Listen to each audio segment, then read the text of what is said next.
নমস্কার বন্ধুরা, বেসনের লাড্ডু তো আপনারা সবাই খেয়েছেন।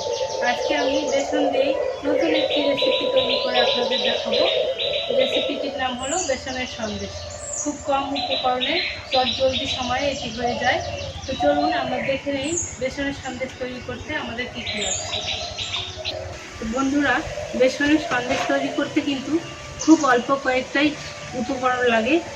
মাত্র 4টি উপকরণ দিয়ে এটা আপনারা বাড়িতে তৈরি করে নিতে পারবেন। প্রথমে লাগবে বেসন। বেসনটি 2 কাপ হলেই হয়ে যাবে।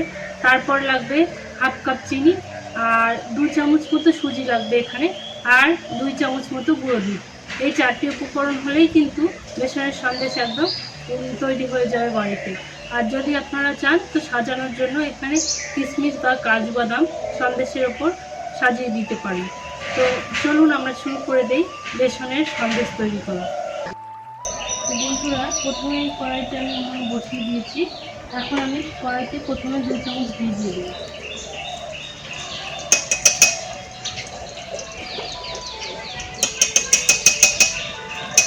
এখানে আমি 2 চামচ ঘি দিয়ে দিয়েছি। এরপর এখানে 2 কাপ বেসন দিতে হবে। আমি এই বাটিটা মেপে দিচ্ছি, আপনারা যে কোনো কাপ মেপে দিতে পারেন।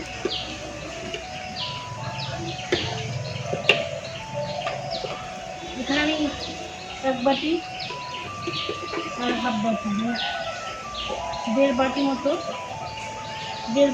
বেসন দিয়ে দিচ্ছি। আপনারা কাপে হলে 2 কাপ দিয়ে দেবেন।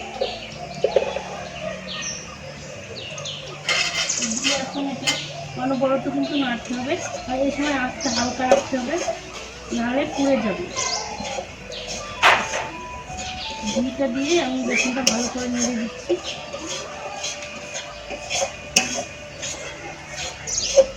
আঁচটা কিন্তু এই সময় একদমই হালকা রাখতে হবে।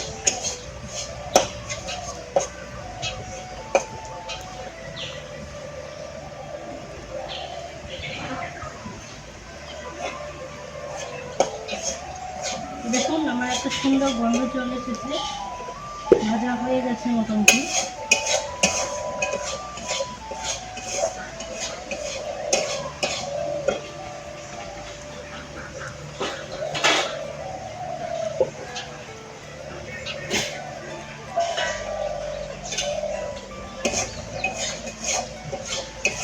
কালারটাও এখানে একটু চেঞ্জ হয়ে গেছে, কালারটা এখানে একটু বাদামি হয়ে গেছে, আর খুব সুন্দর একটা ঘিয়ের গন্ধ চলে এসেছে।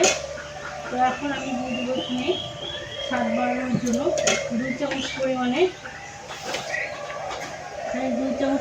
গুঁড়ো দুধ দিয়ে দিচ্ছি, স্বাদটা যাতে বেশি হয়।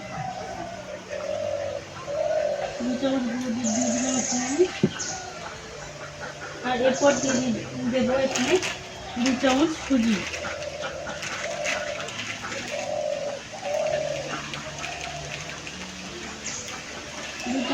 দিয়ে দিয়েছি। এগুলো একটু নিয়ে নিতে হবে বেসনের সঙ্গে।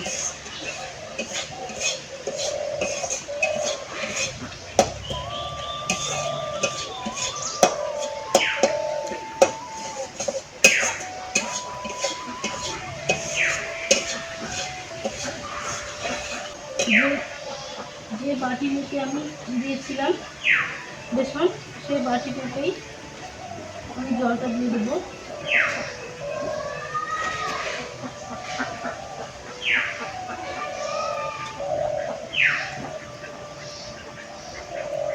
যে বাটি মেপে আমি 1.5 কাপ বেসন দিয়েছিলাম, সেই বাটি মেপে 1 বাটি জল দিয়ে দিচ্ছি।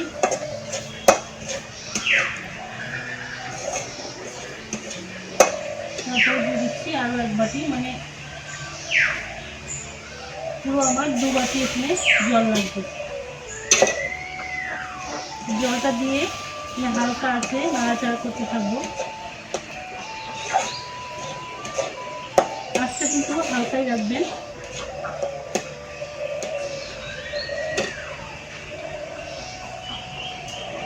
তারপরে আমি এখানে ওই বাটি মেপেই হাফ বাটি চিনি দিয়ে দেবো।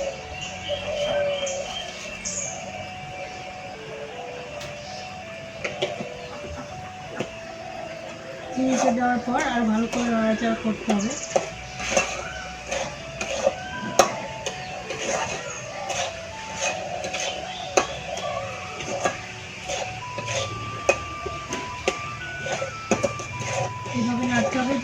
দলা না থাকে, দলা যদি থাকেও একটু, তাহলে হাতা দিয়ে এটা আমি এখন নেড়ে দেবো। এভাবে ঘুরিয়ে ঘুরিয়ে এটা নাড়তে হবে, আর দেখতে হবে যেন সাইডে লেগে না যায়।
এখানে কিন্তু বেসনটা আমার আঠা আঠা হয়ে গেছে, আরও একটু মাখতে হবে, আরও একটু শক্ত হয়ে আসবে এটা।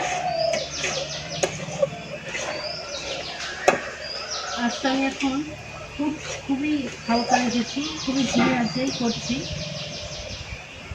কারণ নাহলে তলাতে এটা লেগে যাবে।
তো দেখুন বন্ধুরা, এই বেসনের সন্দেশের মিশ্রণটি কিন্তু আমি কড়াই থেকে তুলে 3-4 ঘন্টা আগে রেস্টে রেখে দিয়েছিলাম, আর 3-4 ঘন্টা পর আমি আপনাদেরকে এটা তুলে দেখাচ্ছি।